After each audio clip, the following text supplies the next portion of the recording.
कितने प्रोफेसर आदिवासी हैं, कितने प्रोफेसर दलित हैं, कितने प्रोफेसर अल्पसंख्यक है, इसका एक डाटा है जो कि हमें एकदम क्लियर है कि 3 ओबीसी ऑफिसर्स है जो पूरे सेंट्रल गवर्नमेंट में है। आज मीडिया में दलितों का, आदिवासियों का, अल्पसंख्यकों का क्या उसमें क्या रोल है, कितने लोग हैं, चाहे हमारा सेंटर में सेक्रेटरी हो, चाहे प्रिंसिपल सेक्रेटरी हो, चाहे वो जेएनयू हो, चाहे डीयू हो, उसमें कितने प्रोफेसर हैं। कांग्रेस पार्टी सभी जाति और सभी धर्म का है। ये काले अंग्रेजों को हटाना अब हमारा काम है। 12 तारीख को फ्लोर टेस्ट है। हम बताना चाहते हैं कि उस फ्लोर टेस्ट में भी कांग्रेस और महागठबंधन की जीत होगी। 12 तारीख को कांग्रेस खेला करेगी बिहार। बिल्कुल। बिहार की सियासत में अभी उठापटक जारी है। आपने देखा होगा किस तरीके से महागठबंधन का साथ छोड़ के नीतीश कुमार एनडीए में वापस गए, लेकिन उसके बाद जो है राहुल गांधी बड़ा आक्रामक अंदाज में दिखे और उनके तेवर जो हैं पहले से अलग देखने के लिए मिले। वो नीतीश कुमार पर उन्होंने निशाना भी साधा है, कई बार नीतीश कुमार को तंज भी किया है। और जो उनकी यात्रा जब बिहार, बंगाल और झारखंड से गुजरती है तो वो जो है जातीय जनगणना पर पूरा जोर लगाते हैं और यहाँ के लोगों से कहते हैं कि अगर हमारी सरकार आएगी तो हमारा सबसे पहला जो काम होगा वो हम जातीय जनगणना कराएंगे। आपने देखा होगा किस तरीके से राहुल गांधी ने हिमाचल प्रदेश में ओल्ड स्कीम पेंशन की बात की तो वहाँ लागू भी किया। तेलंगाना में उन्होंने कहा था कि हमारी सरकार आएगी तो हम वहां जातीय जनगणना कराएंगे और उन्होंने अपने मुख्यमंत्री से, तेलंगाना के मुख्यमंत्री से ये बात भी किया और वहां जातीय जनगणना पर कराने की बात कर रहे हैं। उसी तरीके से बिहार की बात करें तो जब कांग्रेस महागठबंधन में थी और महागठबंधन की सरकार थी तो कांग्रेस ने पूरा जोर लगाया और जातीय जनगणना कराया। ये बात तब राहुल गांधी कहें जब नीतीश कुमार ने उनका साथ छोड़ा, क्योंकि उन्होंने कहा कि नीतीश कुमार ये चीज़ कराना नहीं चाह रहे थे। हम कांग्रेस नेताओं ने, कांग्रेस पार्टी ने पूरा जोर लगाया। बिहार के युवा नेता हैं, बिहार की राजनीति को बड़े अच्छे से देखते हैं, बिहार की राजनीति की समझ है इन्हें। करुणंदन पासवान है, कांग्रेस के युवा नेता हैं। आपके नेता तो बड़ा आक्रामक अंदाज में दिख रहे हैं, जातीय जनगणना पर पूरा जोर लगा रहे हैं, कह रहे हैं कि भारतीय जनता पार्टी कराना नहीं चाहती है जातीय जनगणना। बिल्कुल सच है। हमारे नेता श्री राहुल गांधी जी, उन्होंने नीतीश कुमार पे दबाव डाल के उन्होंने ये सीधा बोल दिया था कि हम बिहार में जातीय जनगणना कराने जा रहे हैं और कराने के बाद ये रिपोर्ट को हम ठंडे बस्ते में नहीं रखने जा रहे हैं, उसको सार्वजनिक करेंगे। वो वैसे ही हुआ। राहुल जी के दबाव पे महागठबंधन के उस समय के नेता नीतीश कुमार मुख्यमंत्री, उन्होंने ये इसको सार्वजनिक किया जातिगत जनगणना को। और राहुल गांधी जी इसके बाद उन्होंने एक निर्णय आगे लाने के लिए क्या है कि अगर सेंटर में हमारा 2024 में अगर गवर्नमेंट बनती है तो पूरे देश में हम जातीय जनगणना करेंगे और उसको हम इम्प्लीमेंट भी करेंगे। क्या है कि हमारा जाति में दलित कितना है, आदिवासी कितना है, आपको ओबीसी कितना है, अल्पसंख्यक कितना है, गरीब कितने हैं, एक स्ट्रक्चर हो जाए, एक एक्सरे हो जाए देश में कि हम कोई भी अपना पॉलिसी लागू करने के लिए, हम अपना कोई भी नीति बनाने के लिए हमें एक सफिशेंट डाटा हो, जिससे हम कोई भी हम आगे के लिए जो सुप्रीम कोर्ट का गाइडलाइंस भी है, जो अभी आपको 49% या 50% का भी गाइडलाइन है, कह रहे हैं कि हम रिजर्वेशन का जो दायरा है उसको बढ़ा दें। जी बिल्कुल, वही जो अभी सुप्रीम कोर्ट का जो दायरा है 50% रिजर्वेशन का, तो हमारे नेता ने भी बोला है कि ये रिजर्वेशन का जो अभी डाटास है, जो ब्यौरा है, जो अपना एक कट ऑफ है, ये कट ऑफ भी टूटेगा और सीधा है, जितनी आबादी उतनी भागीदारी पे अब बात हो रही है। हमारे नेता श्री राहुल गांधी जी दलितों के, आदिवासी के, ओबीसी के, अल्पसंख्यक के और हर एक गरीब के वो नेता हैं। वो समझते हैं कि हमारा आज मीडिया में दलितों का, आदिवासियों का, अल्पसंख्यकों का क्या उसमें क्या रोल है, कितने लोग हैं, चाहे हमारा सेंटर में सेक्रेटरी हो, चाहे प्रिंसिपल सेक्रेटरी हो, चाहे वो जेएनयू हो, चाहे डीयू हो, उसमें कितने प्रोफेसर हैं, चाहे आईआईटी के देख लीजिए, चाहे आईआईएम का देख लीजिए, चाहे कोई भी सेंट्रल यूनिवर्सिटी का देख लीजिए, उसमें कितने प्रोफेसर आदिवासी हैं, कितने प्रोफेसर दलित हैं, कितने प्रोफेसर अल्पसंख्यक है। इसका एक डाटा है जो कि हमें एकदम क्लियर है कि 3 ओबीसी ऑफिसर्स है जो पूरे सेंट्रल गवर्नमेंट में है।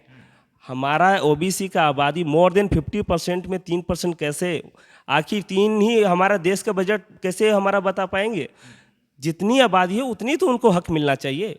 मेरा सीधा कहना है कि जो सेंट्रल एजेंसियां हैं, कम से कम जो हमारा एक आरक्षण का प्रावधान है, जो एक है, उसको कम से कम इम्प्लीमेंट करें।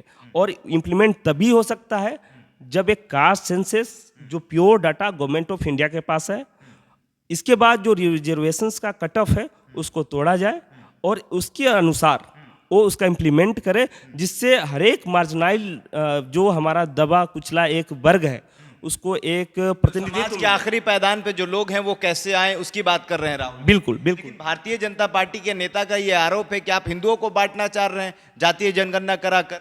ऐसा कुछ नहीं है न। यहाँ कांग्रेस पार्टी सभी जाति और सभी धर्म का है, तभी हमने सभी जाति धर्म को एकजुट करके हमने आज़ादी की लड़ाई लड़े और ये अंग्रेज़ों को भगाए।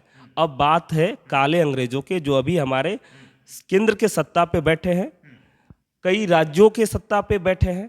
ये काले अंग्रेज़ों को हटाना अब हमारा काम है। हम कांग्रेस पार्टी हम पहले भी कर चुके हैं और अब भी करेंगे, पूरे मुस्तैदी से करेंगे। समय लग सकता है, हम अडिग हैं, हमारा एकदम मिशन क्लियर है और 2024 में गद्दी छोड़ना पड़ेगा, क्योंकि ये जो सरकार है ये संविधान को मानती ही नहीं है। 24 से पहले आपकी सरकार बिहार में गई, झारखंड में जाते जाते बची है। देखिए, आप बिल्कुल सही कह रहे हैं, मैं थोड़ा सा उसमें करेक्ट करना चाहता हूं आपको।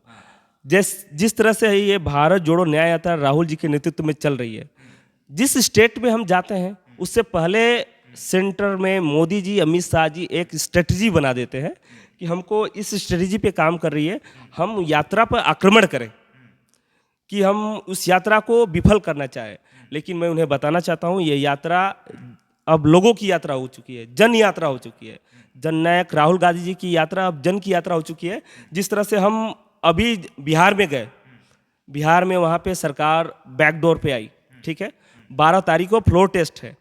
हम बताना चाहते हैं कि उस फ्लोर टेस्ट में भी कांग्रेस और महागठबंधन की जीत होगी, जिस तरह से अभी झारखंड में जीत हुई है उसमें। कहना चाह रहे हैं कि 12 तारीख को कांग्रेस खेला करेगी बिहार। बिल्कुल। और मैं आपको बताना चाहता हूँ, हमारे कुछ सूत्र, हमारे भी कांग्रेस पार्टी के सूत्र है, बीजेपी के कईयों विधायक, 15 विधायक बीजेपी, जेडीयू के और जेडीयू के 17 विधायक का फोन अभी स्विच ऑफ चल रहा है।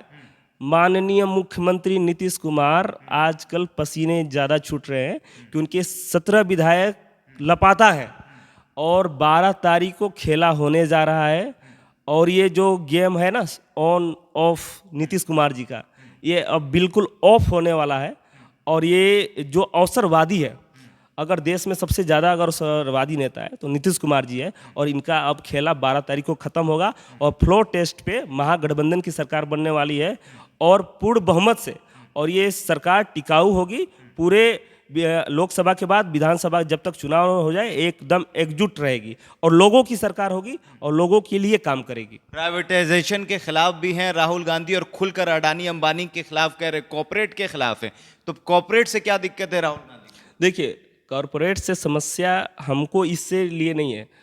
बात यह है कि जो धन है, जो देश का संसाधन है, उस पर सभी का हक है, चाहे वो दलित हो, चाहे आदिवासी हो, चाहे अल्पसंख्यक हो, चाहे कोई भी ओबीसी हो या कोई भी गरीब का तबका हो, उसका सबका संसाधन है।